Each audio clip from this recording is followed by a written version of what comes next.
Hello my dear YouTube family, welcome back to Neeta tarot. ಇವತ್ತು ನಾನು ಯಾವ ವಿಚಾರವಾಗಿ ರೀಡಿಂಗ್ ಮಾಡ್ತಾ ಇದ್ದೀನಿ ಅಂತ ಹೇಳಿದ್ರೆ, ಆ ವ್ಯಕ್ತಿಯ ಇಂದು ರಾತ್ರಿ ನಿಮ್ಮ ವಿಚಾರವಾಗಿ ಫೀಲಿಂಗ್ಸ್ ಯಾವ ರೀತಿ ಇರುತ್ತೆ ಅಂತ ಹೇಳಿ. ಬಹುಶಃ ನಿಮ್ಮಿಬ್ಬರ ನಡುವೆ ನೋ ಕಾಂಟ್ಯಾಕ್ಟ್ ಸಿಚುವೇಶನ್ ಇರ್ಬೋದು, ಲೋ ಕಾಂಟ್ಯಾಕ್ಟ್ ಸಿಚುವೇಶನ್ ಇರ್ಬೋದು, ಏನೇ ಇರಬಹುದು. ಬಟ್ ಆ ವ್ಯಕ್ತಿಯ ನೈಟ್ ಫೀಲಿಂಗ್ಸ್ ಏನಿದೆ ನಿಮ್ಮ ವಿಚಾರವಾಗಿ ಅಂತ ಹೇಳಿ. ಯಾಕೆ ತಡರಾತ್ರಿಯ ಫೀಲಿಂಗ್ಸ್ನ ಅಂತ ನಾನು ಹೇಳ್ತೀನಿ ಅಂತ ಹೇಳಿದ್ರೆ, ಆ ನೈಟ್ ಟೈಮ್ನಲ್ಲಿ ಕೆಲವೊಂದಷ್ಟು ವಿಚಾರವಾಗಿ ನಿಮ್ಮ ಎನರ್ಜಿ ಅವ್ರಿಗೆ ಪಾಸ್ ಆಗಿರುತ್ತೆ. ನೀವು ತುಂಬಾ ಮಿಸ್ ಮಾಡ್ಕೊಂಡಿರ್ತೀರಿ, ತುಂಬಾ ಹತ್ತಿರ್ತೀರಿ, ತುಂಬಾ ಬೆಗ್ ಮಾಡಿರ್ತೀರಿ, ಎಲ್ಲನೂ ಹೌದು.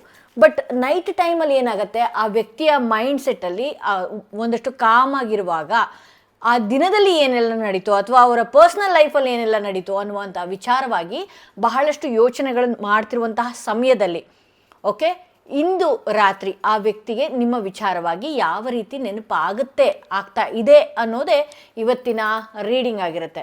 ಬಹುಶಃ ಅವ್ರು ನಿಮಗೆ ನೋ ಕಾಂಟ್ಯಾಕ್ಟ್ ಸಿಚುವೇಶನಲ್ಲಿ ಏನಾದರೂ ಇದ್ದರೆ, ಅಥವಾ ನಿಮ್ಮಿಬ್ಬರ ರಿಲೇಷನ್ಶಿಪ್ ಏನಾದರೂ ತುಂಬ ಲಾಂಗ್ ಡಿಸ್ಟೆನ್ಸ್ ಆಗಿದ್ದರೆ, ಸೊ ಆ ವ್ಯಕ್ತಿ ನಿಮಗೆ ಕಾಂಟ್ಯಾಕ್ಟ್ ಮಾಡ್ತಾರಾ, ನಿಮ್ಗೆ ಕನೆಕ್ಟ್ ಆಗ್ತಾರಾ, ಆ ವ್ಯಕ್ತಿ ಮರಳಿ ನಿಮ್ಮ ಲೈಫ್ಗೆ ಬರುವಂತಹ ಸಾಧ್ಯತೆ ಇದೆಯಾ, ಅಥವಾ ಆ ವ್ಯಕ್ತಿಯ ಮನಸ್ಥಿತಿ ಹೇಗಿದೆ, ಅವರ ಏನು ಕರೆಂಟ್ ಫೀಲಿಂಗ್ಸ್ ಏನಾಗಿರುತ್ತೆ ಅನ್ನೋದೇ ಇವತ್ತಿನ ರೀಡಿಂಗ್ ಆಗಿರುತ್ತೆ. ನಾನೊಂದು ರ್ಯಾಂಡಮ್ ಆಗಿ ಕಾರ್ಡ್ ರೀಡಿಂಗ್ನ ಮಾಡ್ತಾ ಇದ್ದೀನಿ. ಹಾಗೆ ಯಾರೆಲ್ಲ ಫಸ್ಟ್ ಟೈಮ್ ನನ್ನ ವಿಡಿಯೋ ನೋಡ್ತಾ ಇದ್ದೀರಿ, ಸಬ್ಸ್ಕ್ರೈಬ್ ಮಾಡೋದನ್ನ ಮರಿಬೇಡಿ. ಯಾರಿಗೆಲ್ಲ ಇಂಡಿವಿಜುವಲ್ ಆಗಿ ಪರ್ಸನಲ್ ಟಾರೋಟಿಂಗ್ ಸೆಷನ್ ಬೇಕು ಅನ್ನೋದಾದರೆ ಡಿಸ್ಕ್ರಿಪ್ಷನಲ್ಲಿ ಕೊಟ್ಟಿರುವಂತಹ ನಂಬರ್ಗೆ ಕಾಲ್ ಮಾಡಿ ಮುಂಚಿತವಾಗಿ ಅಪಾಯಿಂಟ್ಮೆಂಟ್ಗಳನ್ನ ಪಡೀರಿ ಅಂತ ಹೇಳ್ತಾ ಈ ವಿಡಿಯೋನ ಶುರು ಮಾಡ್ತಾ ಇದ್ದೀನಿ. ಆ ವ್ಯಕ್ತಿಯ ಕರೆಂಟ್ ಫೀಲಿಂಗ್ಸ್ ಏನಾಗಿದೆ, ಯಾವ ವಿಚಾರಗಳು ಆ ವ್ಯಕ್ತಿ ನಿಮ್ಮ ಜೊತೆ ಶೇರ್ ಮಾಡಬೇಕು ಅಂತ ಅಂದ್ಕೊಂಡಿದ್ದಾರೆ, ಅಥವಾ ಆ ವ್ಯಕ್ತಿ ಇಂದು ರಾತ್ರಿ ಯಾವ ರೀತಿಯಾಗಿ ನಿಮ್ಮ ಬಗ್ಗೆ ಯೋಚನೆ ಮಾಡ್ತಾ ಇದ್ದಾರೆ ಅಂತ ಹೇಳಿ. 2 ಆಫ್ ಸ್ವಾರ್ಡ್ಸ್ ಬಂದಿದೆ ಇಲ್ಲಿ. ಆ ವ್ಯಕ್ತಿಗೆ ನಿಮ್ಮ ವಿಚಾರದಲ್ಲಿ ಬಹಳಷ್ಟು ಗೊಂದಲಗಳು ತುಂಬಿದೆ, ಬಹಳಷ್ಟು ಯೋಚನೆಗಳು ಮಾಡ್ತಾ ಇದ್ದಾರೆ, ಅವರ ಮನಸ್ಥಿತಿನೂ ಸರಿ ಇಲ್ಲ ಅಂತ ಹೇಳಿ ಇಲ್ಲಿ ತೋರಿಸ್ತಾ ಇದೆ. ಹಾಗೆ ಬಹಳಷ್ಟು ನೆಗೆಟಿವ್ ಥಾಟ್ಸ್ಗಳು ಅವರ ಮೈಂಡ್ನಲ್ಲಿ ಓಡ್ತಾ ಇದೆ. ಇಲ್ಲಿ ನೀವೇನೇ ಮಾಡ್ಬೋದು, ಆ ವ್ಯಕ್ತಿಯ ವಿಚಾರವಾಗಿ ಎಷ್ಟೇ ಅವರಿಗೆ ಬೆಗ್ ಮಾಡಿರ್ಬೋದು, ಅಥವಾ ಏನೇ ಅವರ ಬ್ಲಾಕ್ ವಿಚಾರ ಆಗಿರಲಿ, ಅಥವಾ ನಿಮ್ಮಿಬ್ಬರ ನಡುವೆ ನೋ ಕಾಂಟ್ಯಾಕ್ಟ್ ಸಿಚುವೇಶನ್ ಆಗಿರಲಿ, ಏನೇ ಇರಲಿ, ಬಟ್ ಆ ವ್ಯಕ್ತಿಯ ಮನಸ್ಥಿತಿ ಸರಿ ಇಲ್ಲ ಅಂತ ಹೇಳಿ ತೋರಿಸುತ್ತೆ.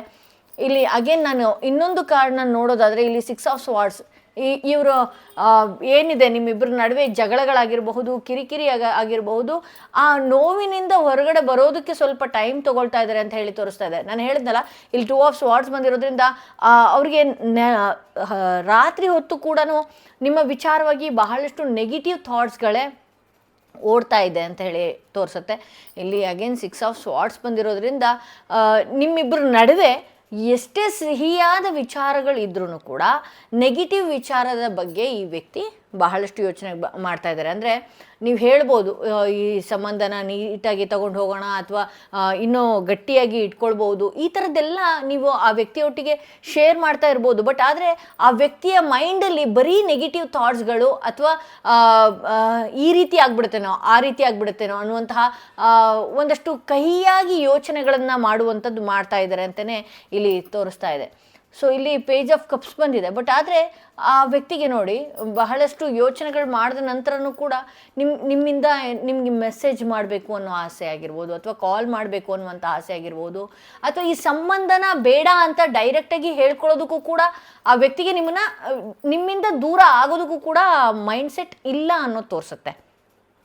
ಸೊ ಒಂದಷ್ಟು ನಿಮ್ಮ ಬಗ್ಗೆ ಬಹಳಷ್ಟು ಸಿಹಿಯಾಗಿ ಯೋಚನೆ ಮಾಡುವಂಥದ್ದು, ಅಥವಾ ನಿಮ್ಮ ಪ್ರೊಫೈಲ್ಸ್ಗಳನ್ನ ತೆಗೆದು ನೋಡುವಂಥದ್ದು. ಇಲ್ಲಿ ಪೇಜ್ ಆಫ್ ಕಪ್ಸ್ ಬಂದಿರೋದ್ರಿಂದ ಆ ಎಮೋಷನ್ಸ್ ಒಂದೊಂದ್ಸಲ ಏರುಪೇರುಗಳಾಗ್ತಾ ಇರುತ್ತೆ. ಅಥವಾ ನಿಮ್ಮ DP ನೋಡುವಂಥದ್ದು, ಅಥವಾ ನಿಮ್ಮ ಜೊತೆಗಿದ್ದಂಥ ಫೋಟೋಸ್ಗಳನ್ನ ನೋಡುವಂಥದ್ದು, ಈ ವ್ಯಕ್ತಿಯ ಮನಸ್ಥಿತಿ ಆ ರೀತಿ ಆಗ್ತಾ ಇದೆ. ಹಾಗೆ ಅವ್ರಿಗೆ ಒಂದು ಕಾರ್ಡ್ ಪಾಪಪ್ ಆಗಿದೆ.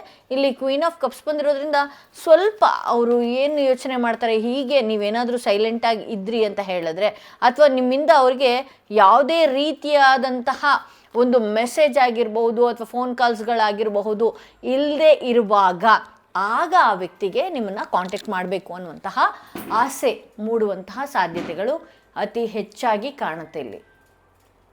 ಓಕೆ, ಇಲ್ಲಿ ಅಗೇನ್ ಇಲ್ಲಿ 3 ಆಫ್ ಪೆಂಟಿಕಲ್ಸ್ ಬಂದಿರೋದ್ರಿಂದ ಇಲ್ಲಿ ನಿಮ್ಮಿಬ್ಬರ ನಡುವೆ ಏನಾದರೂ ಬಹಳಷ್ಟು ದೂರ ಆಗುವಂತಹ ಸಂದರ್ಭಗಳೇನಾದರೂ ಕ್ರಿಯೇಟ್ ಆಗಿದ್ದರೆ, ಇಲ್ಲಿ 3 ಆಫ್ ಪೆಂಟಿಕಲ್ಸ್ ಬಂದಿರೋದ್ರಿಂದ ಯಾವುದೋ ಒಂದು ದಾರಿ ಯಾವುದೋ ಒಂದು ಮಾರ್ಗ ಅಥವಾ ಯಾವುದೋ ಒಂದು ಸಿಚುವೇಶನ್ಸ್ ನಿಮ್ಮನ್ನು ಸೇರಿಸುವಂತಹ ಒಂದು ಎಲ್ಲೂ ಅಂದರೆ ನೀವಿಬ್ಬರು ಕಾಂಟ್ಯಾಕ್ಟ್ ಆಗೋದಕ್ಕೆ ಯಾವ ದಾರಿನೂ ಇಲ್ಲ, ಇನ್ನು ಮುಗದೆ ಹೋಯ್ತು ಅನ್ನುವಂತಹ ರೀತಿಯಲ್ಲಿ ನೀವು ನಿಮ್ಮಿಬ್ಬರ ಏನಿದೆ ರಿಲೇಷನ್ಶಿಪ್ ಈಗ ಆ ರೀತಿ ಆಗಿದ್ದರೆ ಯಾವುದೋ ಒಂದು ಅಚಾನಕ್ಕಾಗಿ ನೀವಿಬ್ಬರು ಕಾಂಟ್ಯಾಕ್ಟ್ ಆಗುವಂಥದ್ದು. ಆದರೆ ಸಡನ್ನಾಗ ಅಂತ ಕೇಳಿದ್ರೆ ಇಲ್ಲಿ ಸಡನ್ನಾಗ ಅಂತ ತೋರಿಸ್ತಾ ಇಲ್ಲ, ಬಟ್ ಯಾವುದೋ ಒಂದು ನಿಮ್ಮಿಬ್ಬರ ನಡುವೆ ಸಿಚುವೇಶನ್ಸ್ ಏನಿದೆಯಲ್ಲ ಆ ಸಂದರ್ಭ ಯಾವುದೋ ಒಂದು ಅಚಾನಕ್ಕಾಗಿ ಬರುವಂತಹ ಸಾಧ್ಯತೆ ಇಲ್ಲಿ ನಾನು ನೋಡ್ತಾ ಇದ್ದೀನಿ. ಸಡನ್ನಾಗಿ ನೀವು ಮಾತನಾಡುವಂತಹ ಸಂದರ್ಭಗಳು ಬರುವಂಥದ್ದು, ಅಥವಾ ಅವ್ರಿಗೆ ಎಮೋಷನ್ಸ್ ಜಾಸ್ತಿ ನಿಮ್ಮ ಮೇಲೆ ಇರೋದ್ರಿಂದ ನೀವು ಮಾತನಾಡದೇ ಇದ್ದಾಗ ಅಥವಾ ನಿಮ್ಮ ಕಾಂಟ್ಯಾಕ್ಟ್ ತುಂಬಾ ದೂರ ಹೋದಾಗ ಅಚಾನಕ್ಕಾಗಿ ಅವ್ರು ನಿಮ್ಮನ್ನು ಕಾಂಟ್ಯಾಕ್ಟ್ ಮಾಡೋದು ಅಥವಾ ಅಚಾನಕ್ಕಾಗಿ ಅವರ ನಿಮ್ಮ ಕಣ್ಣಿಗೆ ಕಾಣಿಸ್ಕೊಳ್ಳುವಂಥದ್ದು, ಯಾವುದೋ ಒಂದು ದಾರಿ ಅಥವಾ ಯಾವುದೋ ಒಂದು ಸಿಚುವೇಶನ್ಸ್ ನಿಮ್ಮಿಬ್ಬರ ನಡುವೆ ಕ್ರಿಯೇಟ್ ಆಗ್ತಾ ಇದೆ ಅಂತ ಹೇಳಿ ಇಲ್ಲಿ ತೋರಿಸ್ತಾ ಇದೆ. ಸೊ ಇಲ್ಲಿ 8 ಆಫ್ ಪೆಂಟಿಕಲ್ಸ್ ಬಂದಿರೋದ್ರಿಂದ ಕೆಲವೊಂದು ಸಲ ಈ ವ್ಯಕ್ತಿಗೆ ಫಿನಾನ್ಷಿಯಲಿನೂ ಕೂಡ ಸ್ವಲ್ಪ ಪ್ರಾಬ್ಲಮ್ಸ್ ಇದೆ. ಸೊ ಫಿನಾನ್ಷಿಯಲಿ ಪ್ರಾಬ್ಲಮ್ಸ್ ಇರೋದ್ರಿಂದನೂ ಕೂಡ ಅಲ್ಲೂ ಏನು ಆ ಕೆಲಸದ ಜವಾಬ್ದಾರಿಗಳಾಗಿರ್ಬೋದು, ಹಣಕಾಸಿನ ವಿಚಾರದಲ್ಲಿ ಪ್ರಾಬ್ಲಮ್ಸ್ ಆಗಿರ್ಬೋದು, ಇದನ್ನೆಲ್ಲದನ್ನು ಕೂಡ ಈ ವ್ಯಕ್ತಿ ಫೇಸ್ ಮಾಡ್ತಾ ಇದ್ದಾರೆ. ಸೊ ಅವ್ರದ್ದು ಇವಾಗ ಹೇಗಿರುವಂತಹ ಪಿರಿಯಡ್ ಅಂತ ಹೇಳಿದ್ರೆ, ಒಂದಷ್ಟು ಈ ಸಮಯ ದುಡಿಯುವಂತಹ ಟೈಮ್ ಆಗಿರ್ಬೋದು ಅವ್ರದ್ದು, ಅಥವಾ ಅವರ ಲೈಫಲ್ಲಿ ಕಮಿಟ್ಮೆಂಟ್ಸ್ಗಳು ಜಾಸ್ತಿ ಇರುವಂಥದ್ದಾಗಿರ್ಬೋದು. ಸೊ ಅವ್ರು ಏನಾಗ್ತಾ ಇದೆ ಅಂತ ಹೇಳಿದ್ರೆ, ದಿನದಲ್ಲಿ ಅವ್ರು ಏನು ಮಾಡ್ತಾ ಇದ್ದಾರೆ ಅಂತ ಹೇಳಿದ್ರೆ, ಅವ್ರಿಗೆ ಒಂದಷ್ಟು ಕೆಲಸಗಳ ವಿಚಾರವಾಗಿ ಅವರು ಮುಂದೆ ಹೋಗುವಂಥದ್ದು, ಅಥವಾ ಹಣಕಾಸಿನ ವಿಚಾರದಲ್ಲಿ ಆ ಮೈಂಡ್ ಸೆಟ್ಗೆ ಅವರು ಬೀಳುವಂಥದ್ದು. ಸೊ ಹಾಗಾಗಿ ನಿಮ್ಮ ಮೇಲೆ ಟೈಮ್ ಇನ್ವೆಸ್ಟ್ ಮಾಡೋದು ಆಗಿರ್ಬೋದು, ಅಥವಾ ಅವ್ರ ಎಮೋಷನ್ಸ್ನ ನಿಮ್ಮ ಜೊತೆ ಶೇರ್ ಮಾಡುವಂಥದ್ದು ಸ್ವಲ್ಪ ಲೇಟ್ ಆಗ್ತಾ ಇದೆ. ಹಾಗೆ ಅವರ ವರ್ತನೆ ನಿಮ್ಗೆ ಹೇಗೆ ಕಾಣಿಸ್ತಾ ಇದೆ ಅಂತ ಹೇಳಿದ್ರೆ, ಇವರು ನನ್ನಿಂದ ದೂರ ಹೋಗ್ತಾರೇನೋ, ಅಥವಾ ಇವ್ರ ಮೈಂಡಲ್ಲಿ ನನ್ನ ಬಿಟ್ಟು ಬೇರೆ ಏನಾದರೂ ಆಪ್ಷನ್ಸ್ ಇರ್ಬೋದೇನೋ, ಈ ರೀತಿ ನಿಮ್ಮ ಮೈಂಡ್ನಲ್ಲಿ ಓಡ್ತಾ ಇದೆ. ಬಟ್ ಆದರೆ ಆ ವ್ಯಕ್ತಿಯ ಪರಿಸ್ಥಿತಿ ಹೇಗಿದೆ ಅಂತ ಹೇಳಿದ್ರೆ, ಇವತ್ತಿನ ದಿನ ಸ್ಟ್ರಗಲ್ ಮಾಡಿದ್ರೇ ನಾನು ಮುಂದೆ ಕೂತ್ಕೊಂಡು ತಿನ್ನುವಂಥದ್ದು, ಅಥವಾ ನಾನು ಟೆನಿಕಾಸ್ ನನ್ನ ಎಫರ್ಟ್ ಹಾಕಲೇಬೇಕಾಗತ್ತೆ, ನನ್ನ ವರ್ಕ್ ಪ್ರೆಷರ್ ಇದೆ ಅನ್ನುವಂತಹ ಮೈಂಡ್ ಸೆಟ್ನಲ್ಲಿ ಇವ್ರು ಇದ್ದಾರೆ. ದಿನದಲ್ಲಿ ಅವ್ರು ಯಾಕೆ ನಿಮ್ಮನ್ನು ಕಾಂಟ್ಯಾಕ್ಟ್ ಮಾಡೋದು ಅಥವಾ ನಿಮ್ಮ ರೀತಿಯೇ ಅವ್ರಿಗೆ ಯಾಕೆ ಫೀಲಿಂಗ್ಸ್ ಆಗ್ತಾ ಇಲ್ಲ ಅನ್ನೋದಕ್ಕೆ ಮೇನ್ ಕಾರಣ ಇದೇ ಆಗಿದೆ ಅಂತ ಹೇಳುತ್ತೆ ತೋರಿಸುತ್ತೆ ನನಗೆ. ಸೊ ಅವರ ಕೆಲಸದ ವಿಚಾರ ಆಗಿರ್ಬೋದು, ಅವರ ಏನಿದೆ ಹಣಕಾಸಿನ ವಿಚಾರದಲ್ಲಿ ಸ್ವಲ್ಪ ಪ್ರಾಬ್ಲಮ್ಸ್, ಮನೆಯಲ್ಲಿ ಅವ್ರದ್ದೇ ಆದಂತಹ ಕೆಲವೊಂದು ಜವಾಬ್ದಾರಿಗಳಿರೋದ್ರಿಂದ ಅಥವಾ ಕಮಿಟ್ಮೆಂಟ್ಸ್ಗಳಿರೋದ್ರಿಂದ ನಿಮ್ಮ ಮೇಲೆ ಒಂದಷ್ಟು ಎಮೋಷನ್ಸ್ಗಳನ್ನ ತೋರಿಸೋವಂಥದ್ದಾಗಿರ್ಬೋದು, ಅಥವಾ ಫೋನ್ ಕಾಲ್ಸ್ಗಳನ್ನ ಮಾಡೋದಕ್ಕೆ ತಡ ಆಗ್ತಾ ಇರಬಹುದು, ಅಥವಾ ಇಲ್ಲಿ ನಿಮ್ಮಿಬ್ಬರ ನಡುವೆ ಏನೋ ಗಲಾಟೆಯಾಗಿ ದೂರ ಆಗಿರ್ತೀರಿ. ಸೊ ಅದೇ ಮೈಂಡ್ನ ಅವರು ಕ್ಯಾರಿ ಮಾಡ್ಕೊಂಡು ಮುಂದಕ್ಕೆ ಹೋಗ್ತಾ ಇರುವಂಥದ್ದು.